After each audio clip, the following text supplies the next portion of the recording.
This time every Friday, we get together and we allow people to speak freely on Free Speech Fridays. It's brought to you by the Free Speech Union, who are the champions, absolutely, of free speech in New Zealand. You can find out what they're doing. You can ask them for help if you visit fsu.org.nz. Joining us this morning, and I'm very excited, I'm very happy to welcome to Free Speech Fridays, for I think the first time, young National MP James Meager, who can drop a pretty good maiden speech when he chooses to. Good morning, James. Lovely to have you with us. Good morning, Sean. Good to be back. All right. Have you been sent a list of things from the night before that you're not allowed to talk with me about or not? I've got a good list of things I can't say anything about, so let's go. Leo, and also joining us, long-time participant in Free Speech Fridays, Leo Molloy. How are you, Leo? I'm very well, thank you, Sean, and nice to meet you over the phone, James. You have a certain aura about you, I've got to say, and a reputation, a significant reputation as being something of a good speaker, or great speaker, in fact, as Sean just alluded to, so I'm looking forward to hearing what you've got to say today. All right. Look, first up, guys, I just want to ask you, it is, there or abouts, given international timelines, the 23rd anniversary of 9/11. I don't know if you were alive, James. Leo, I know you most certainly were. And I've been talking this morning with people. It has become a hotbed of conspiracy theorism, and there's been quite a lot of it about in the last couple of days on social media. Leo, I actually find it really offensive.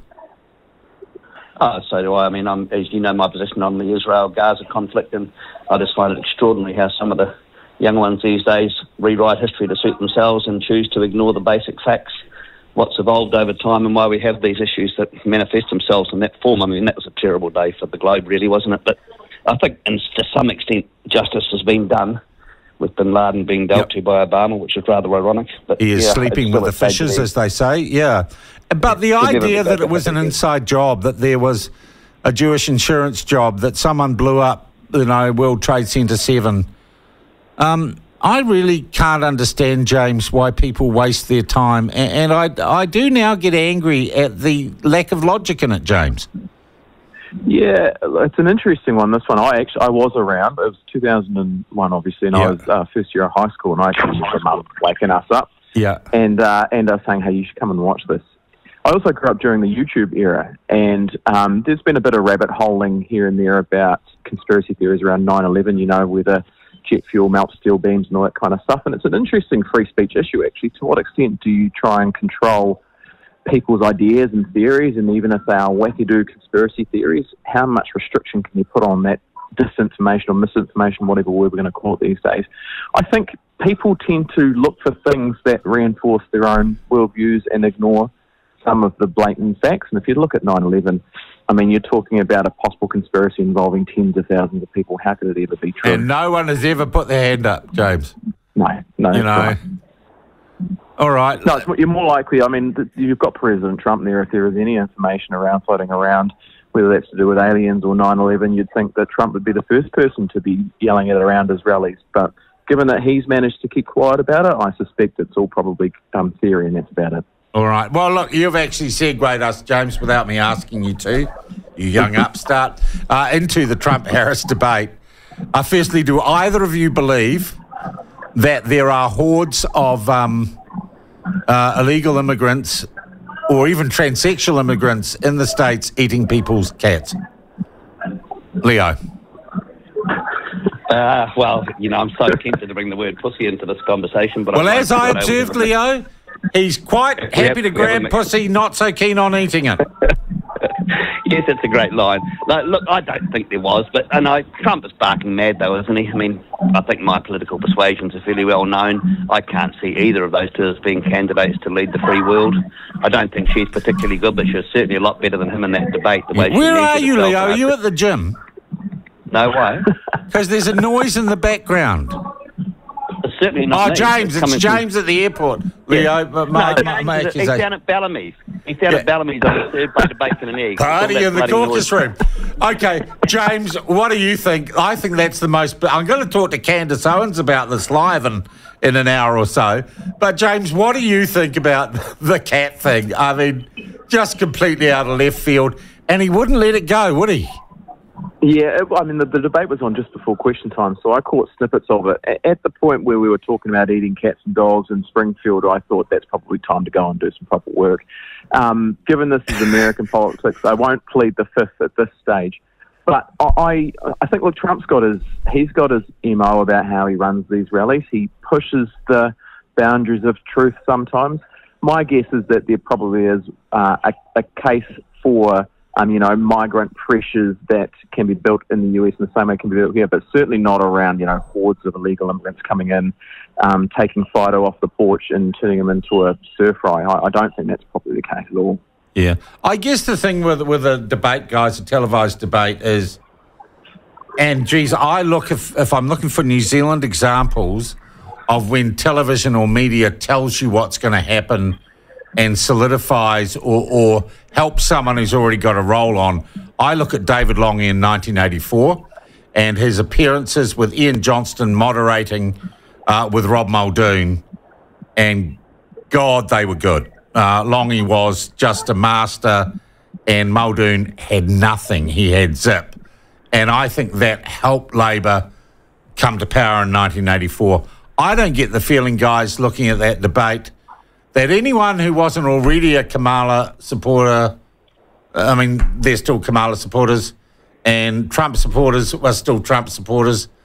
I don't know that it changed much, and that's what you want to do in a debate, isn't it, James? No, I think you're right, and what it probably showed was how poor Biden was in his debate against Trump. I mean, all Kamala Harris had to turn up and speak relatively moderately and let Trump talk around her. And it showed that just really how poor Biden was and how much trouble they were in. It's certainly going to be a very, very close election. We had some visitors from Canada, the Canadian Senate, with us this week, and we had a lunch with them. And we obviously pressed their views on how they thought things were going over in North America. And a couple of them said that they thought it was too close to call as well. So I think you're right, Sean. I think those kind of debates don't turn the dial too much. It'll really matter whether how those Rust Belt states fall and whether or not Kamala Harris can convince those workers in the middle of the US to give them another shot. James, I can forgive you for being really interested in it because you're a politician. But, Leo, I often get quite confused as to why so many New Zealanders are so obsessed about American politics.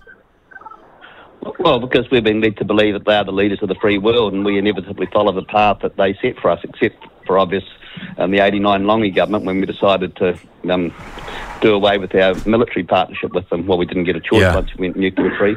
But can I go back to the debate, though, and say one thing? When I watch those debates, you look at both individuals and you try and find a reason why you shouldn't vote for them based on their behaviour or performance. Now, Biden was manifestly obvious that he had dementia in the first debate, so that's a good reason not to vote for him. With the second debate, Kamala Harris's content wasn't significant. Let's make that clear. But her delivery from the public prosecutors... But we could presume she wasn't wearing diapers, Leo.